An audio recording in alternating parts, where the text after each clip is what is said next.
Bonsoir, dans cette vidéo, nous allons voir pourquoi on dit toujours dans probabilité que la probabilité d'un événement est toujours dans l'intervalle de 0 à 1. Pour faire ça, c'est très simple. Je prends d'abord ici, je choisis une expérience aléatoire quelconque, soit comme l'univers associé à notre expérience. Je choisis ici soit un événement élémentaire. Un événement élémentaire. Et je me mets dans une situation d'équipe probabilité. C'est-à-dire, la formule est valable seulement en équipe probabilité. Cardinal ici de A sur cardinal ici de l'univers. C'est ce qu'elle a comme ça. Maintenant, regardez. Cardinal ici de A, retenez une chose.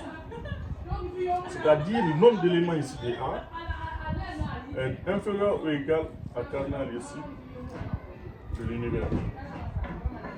Maintenant, je multiplie le tout par 1 sur cardinal de l'univers. En multipliant le tout par 1 sur cardinal de l'univers, dans ce cas, vous aurez cardinal ici de A sur cardinal ici de l'univers inférieur ou égal à 1. Parce que là, j'aurai cardinal ici de l'univers divisé par le cardinal de l'univers. Là, ça me donne directement 1. Et maintenant, si vous avez cardinal ici de A sur cardinal de l'univers, on a dit que ça, c'est probabilité de A.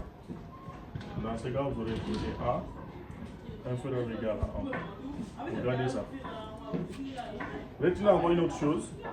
Le cardinal ici d'un événement est toujours supérieur ou égal à 0. Vous avez le cardinal ici de A est toujours supérieur ou égal à 0. C'est ce qu'elle a. Je multiplie tout ça par 1 sur le cardinal de l'univers.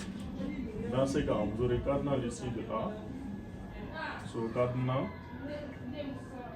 de l'univers supérieur ou égal à 0. Maintenant, ce rapport-là, ce ne donne que la probabilité de A supérieure ou égale à 0. Maintenant, dans le cas là, on a vu que P de A était inférieur ou égal à 0. Ici, P de A est supérieur ou égal à 0.